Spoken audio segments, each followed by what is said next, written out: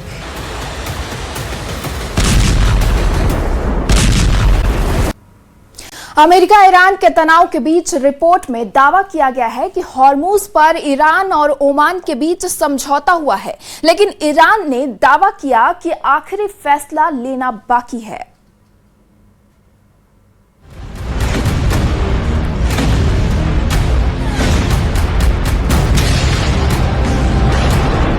Iran आज भी कड़े तेवर के साथ अमेरिका को ललकार रहा है कि उसका परमाणु प्रोग्राम उसकी राष्ट्रीय सुरक्षा का सवाल है।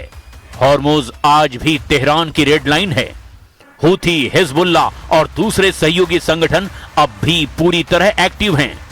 यानी ट्रंप जिस कमजोर ईरान की तस्वीर दुनिया को दिखा रहे हैं, जमीनी हालात उससे कहीं ज्यादा जटिल दिखाई दे रहे हैं। मतलब युद्ध सिर्फ मिसाइलों और ड्रोन से नहीं जीते जाते, युद्ध इच्छा शक्ति से भी जीते जाते हैं। और फिलहाल दोनों पक्ष यही साबित करने की कोशिश कर रहे हैं कि ईरान दोनों मोर्चों पर पूरी ताकत के साथ खड़ा है।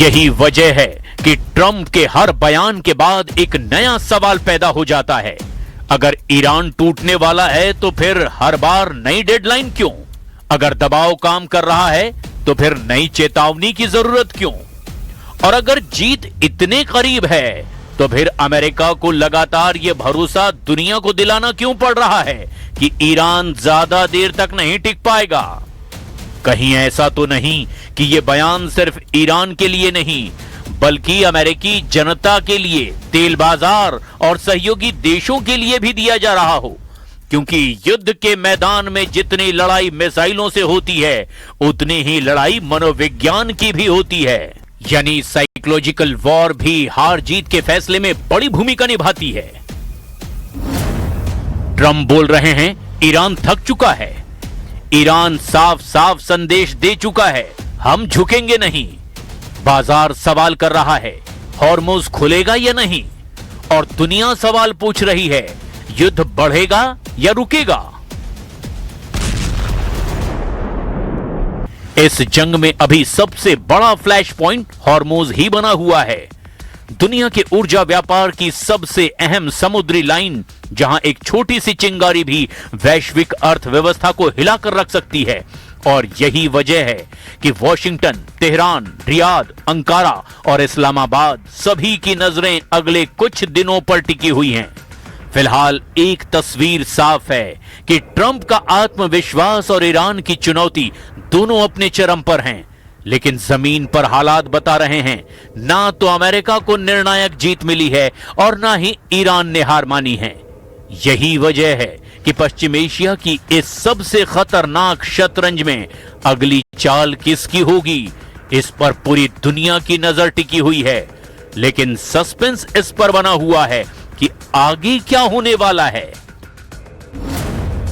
नई डील, नया सीज फायर, नया मिलिट्री ऑपरेशन या लंबा युद्ध।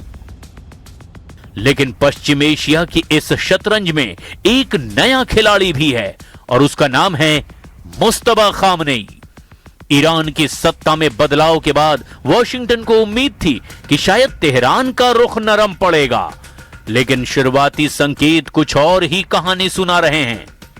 रिपोर्ट के मुताबिक नए सुप्रीम लीडर मुस्तफा खामनेई को ईरान के कट्टरपंथी और रेवोल्यूशनरी गार्ड के मजबूत समर्थन के साथ सत्ता मिली है। ईरान जिस तरह से अपने तेवर दिखा रहा है, उसका मतलब बिल्कुल साफ है कि सत्ता बदली, नीति नहीं। ऊपर से ईरान के रेवोल्यूशनरी गार्ड का प्रभाव और ज्यादा बढ़ गया। परमाणु कार्यक्रम पर ईरान का रुख बेहद सख्त है और हॉर्मुज पर डील की सीमाओं को ईरान ने पहले से और ज्यादा बड़ा कर दिया है। उधर रिपोर्ट में दावा किया जा रहा है कि ईरान ने स्ट्रेट ऑफ हॉर्मुज पर अपनी पकड़ और ज्यादा मजबूत करने की तैयारी शुरू कर दी है। संसद में ऐसा बिल पेश किया गया जिसमें अमेरिका, इजराइल और दूसरे दुश्मन देशों के जहाजों की आवाजाही पर रोक लगाने का प्रस्ताव पेश किया गया। नियम तोड़ने वाले जहाजों पर उसके माल की कीमत का 20% तक का जुर्माना लगाने का भी प्रावधान है। यानी ट्रंप जिस तेज राजनीतिक दबाव की रणनीति पर काम कर रहे हैं, उसे अब सिर्फ ईरान की सेना नहीं बल्कि एक नए नेतृत्व व्यवस्था की भी चुनौती है। और इसी बीच हॉर्मुज को लेकर एक और नई मुश्किल सामने आ गई है। जहाजों की आवाजाही बहाल करने के लिए जिस व्यवस्था पर बातचीत चल रही थी, उसे दुनिया की कई बड़ी शिपिंग कंपनियां और व्यापारिक संस्थान मानने को तैयार नहीं, क्योंकि प्रस्तावित व्यवस्था में शुल्क, बीमा और अंतर्राष्ट्रीय नियमों से जुड़े कई विवाद खड़े हो गए हैं। मतलब अगर कल राजनीतिक समझौता भी हो जाए तो भी जरूरी नहीं कि जहाज तुरंत सामान्य रूप से वहां से चलने लगें। यानी हॉर्मुज का संकट अब सिर्फ सैन्य नहीं बल्कि आर्थिक और कानूनी संकट बन चुका है। यही वजह है कि आज सवाल सिर्फ इतना नहीं है कि अगला हमला कौन करेगा। सवाल यह है कि क्या कोई ऐसा समझौता संभव है जिसे अमेरिका, ईरान, खाड़ी देश और वैश्विक शिपिंग उद्योग सभी एक साथ मान लें। क्योंकि फिलहाल युद्ध का मैदान सिर्फ समुद्र में नहीं, कूटनीति, अर्थव्यवस्था और नेतृत्व की राजनीति में भी फैला हुआ है। और जब तक इन तीनों मोर्चों पर समाधान नहीं निकलता, तब तक खाड़ी का ये संकट खत्म होने की बजाय और उलझता हुआ दिखाई दे रहा है।